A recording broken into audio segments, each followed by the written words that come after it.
You're planning to drive in Spain or even take your own car there, then this video will be valuable for you. It doesn't matter whether you're on the Andalusia's rugged coasts, in the Andalusian hinterland, in Castile and Leon, or even up further north on the Atlantic coast. Spain is a true driver's country, and because of its size and diversity, it is wonderful to explore on four wheels, car, or even a camper. But there are a couple of things you should know. As with so much stuff in Spain, driving is generally more relaxed, but there are a few things to keep in mind. I'm Juan, and in this video I will show you the key rules, special cases, road signs, and so on, everything you should know if you're driving or are planning to driving in Spain. I'll also explain what to watch out for when you're booking a rental car, especially when picking it up in Spain, and especially if you booked it via a non-Spanish platform. What to consider when parking and what to do if you are flashed by a speed camera, towed, or get a ticket. This video has chapters, so you can directly jump to basically straight to what you are interested in. And yeah, let's start with the basics. In Spain, the default limits are as follow. In towns, you're 50 kilometers per hour, or watch out, 30, which is since 2021 can be standard on many streets, so always read the signs when you enter town. Don't assume 50. On rural roads it's 90, and on motorways it's 120. The road network is excellent, and Spanish drivers are usually a lot calmer and more anticipatory than their reputation suggests. So yeah, in big cities though, there is a bit of stuff going on. Things get tight and large very quickly. Also really huge roundabouts and 6-lane highways. So drive defensively and stay relaxed, basically like the locals. Spain has two main motorways, autopistas and autovías. Autopistas are basically toll motorways. Autovías are usually free motorways. Tolls are relatively rare overall, more common in the north, but there are some in the rest of Spain as well. But again, there's almost always a good alternative, even if you're not in the rush, and especially if you're not in the rush, nothing like France where tolls can be unavoidable. So if you see peaje, that indicates toll. So autopista, pay, autovía, free. You can remind that by the letter P. Rental cars. Nice. If you're not driving on your own vehicle, you will likely pick up one at the airport. Many people book via international platforms like Track24, Sunny Cars, at least here in Germany, for example. But yeah, key points to check is unlimited kilometers if you plan to explore. Distances in Spain are bigger than you think. And always helpful, an additional driver. Often free, so check it out. Crucial, and really, really crucial, you might run into issues. The credit card must be the driver's name. If you have only a single driver, you will have to add another driver for a lot of money. So the credit card must be in the main driver's name for the deposit. If not, that person must be added as a driver, and on site that's expensive, as I said. Zero access is also, so no deductible basically. It's highly recommended. Whether you are a good driver or not, doesn't really matter. Cars are treated as everyday tools in Spain, and things happen. Avoid paying out of pocket. And here we come to an important nuance. So platforms often bundle zero access via their own insurance or partner insurance. The local rent desk system may show no access added. And they will try to sell you or want to sell you in their own interest, not because of money, but they don't want to get into trouble handling your issues. Another policy. So don't be unsettled. Your platform coverage is valid. Check your voucher. It should be on there. If needed, just say you already have full cover via the broker. If they don't understand that, just go with it and say, okay, I'm fine, do not worry, and then just give me the keys and leave. So again, that's just, don't get irritated. Also check fuel policy. Obviously, personally with zero access, I rarely bother with detailed photos unless damage is obvious. Verify whether pickup is in terminal or via shuttle. Malaga on the Costa del Sol, for example, is a good example. 24-hour airport, but not all car rentals have opened. Enter realistic pickups time with buffer and stuff like this. And that's basically it about the rental cars. It's really important that you know that it has to be on the driver's name, like the credit card, and that you don't have to discuss about additional privacies. So be really aware of what kind of stuff is on your voucher. just go by that. And as I said, just don't get irritated. Sometimes their English is also not very well. If you don't speak Spanish, that can lead to complications. Just bottom line, if you booked it and are 100% sure and it displays on your voucher that you have zero access, just confirm it and just go ahead. You don't pay anything extra no matter what. So that's really important to know. That leads me to the next, parking. Not only parking, which you will do a lot in Spain if you're going to explore the cities and stuff like this, but Spain uses many signs beside that, so you should understand. And we're going to talk about the signs and some speed limits right now. Yeah, they differ from Europe or Germany or wherever you're from a bit. So we have this blue signs, okay? And this blue signs is blue circular signs indicate mandatory directions, or like directions, only straight, only right. If a blue circle shows a number, that's a minimum speed, not a limit. Okay, so that is still a mandatory. You cannot go slower than that. There's also rectangular blue signs, which are usually information, like parking, fuel, service stations, and sometimes recommended speeds. Recommended speeds, blue rectangle with a white number, these are advisory, not compulsory. Often temporary for curves under good conditions sensed, okay? So you may go faster, but if you ignore the advice and crash, insurers, often police, can hold it against you if it's shown to be a factor. So Spain isn't lax with tolerance, so if a rural curve shows 70 as a recommendation, assume it's generally a 70 curve. And if it's showing 70 as a limit, really don't go any faster, please. Especially if you're not an experienced driver. Spain has a lot of curves, mountains, and so on, so it can be a bit different to drive there if you're from a very flat area.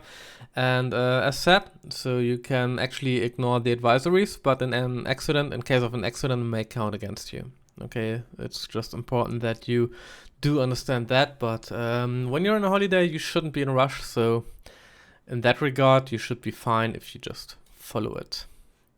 Next in line would be parking. Parking in Spain is usually pretty easy. There are a lot of parking slots available, whether it's a parking garage or just open area. Usually have to pay for it, but however, parking can be assigned, and towing happens very, very fast in Spain, like half an hour up, and your car is gone. And the costs range roughly from 100 to 400, depending on the city, depending on the time, and avoid disabled base and misreading signs. And 2 ground markings really, really matter in most areas of Spain. This is the so-called zona azul, which means the blue zone, and the zona amarilla, which is the yellow zone. And these are markings on the street, and they define the zone. Okay, blue zones mean regulated parking with time limits. So you pay at a machine or via apps like Easy Park. If you have it, often there's a max stay like 2 to 4 hours. In many seaside towns, this applies mainly in high season. Off season, maybe from October onwards, it may be even free. So locals won't pay then.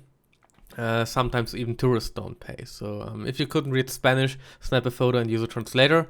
But yeah, that's basically about the blue zone. Yellow lines, however, like a solid yellow line, is no stopping or parking. Dashed yellow line is stopping allowed, parking forbidden.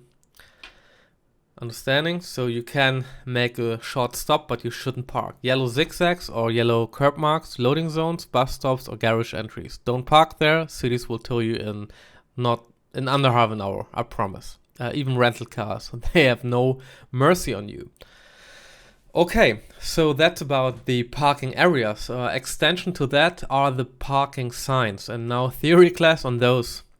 So the Air 307 is the classic no stopping, no parking. So your big cross, on the red thing here, red, blue, and the big red cross. Nothing allowed, not even quick drop-offs. The Air or R308 means no parking, stopping to drop or unload is allowed. However, now we come to the really, really interesting part, which are the next 4. So which is the number R308 A and B and the other 2. So you have this one line or 2 white lines, so one white stripe, 2 stripes, which or monthly versions. Now you get where it's going to lead to. So 1 to 15 is first half of the month, and 16 to 33 is second half, talking about the calendar days. If you go on the lines, one line means odd calendar days, or 2 lines mean even days. Okay, talking about the date on the calendar. These exist to clear one side of narrow streets for services like garbage collection. So garbage collection is one example, may be trimmed to that days, and therefore it's only on, on this area. Obviously, first or second half is much easier to follow than counting odd and even days. So enforcement of strict, cars will be towed quickly as well here. The R309 indicates limited controlled parking, time limited, often added with another sign.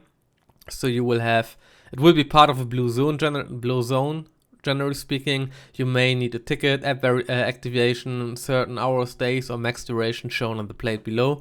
So yeah, there's one further thing you should know.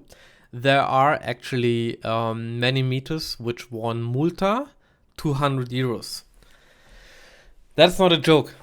In special areas, so it's not a bluff, overstay or forget to pay and the plate gets locked digitally and fined automatically. Spain is ahead of Germany and a lot of other European countries here, and you will have to pay that, and it's not a joke. If you get a standard parking notice, like under the wiper, cities often offer a grace window. Pay a meter within 1 to 3 hours after the ticket is stamped, basically.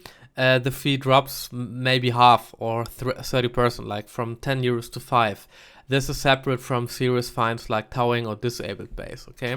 So you have some kind of grace window. Parking garage charge per minute. The first block can be pricier, then small increasements. Compared with the German or London city centers, most prices won't shock you. Many garages use automatic plate recognition even for international plates and barrier systems. So still keep the ticket with you for doors, elevators, toilets, and payment, obviously. Then we are talking about the next big thing. Speed controls. Fixed cameras are announced heavily, like really large signs and segments, like radar control, like this, por seguridad, like for your safety.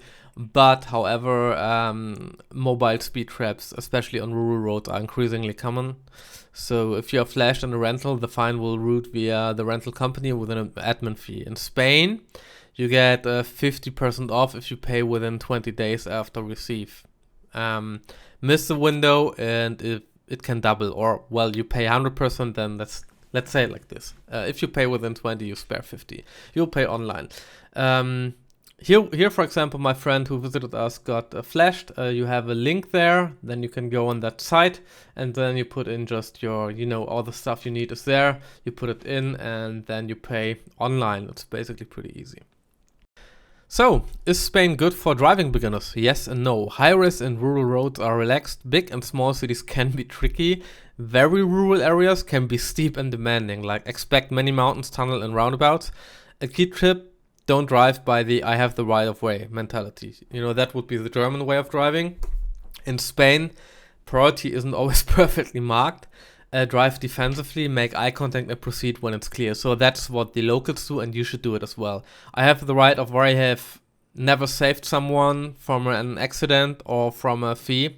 Just go easy. Night driving is quite manageable. Reflectors and barriers and posts are super common in basically every area of the country, so you always see the alignment.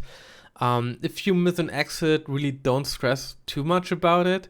Most highways have the frequent cambio de sentido. That actually means change of mind.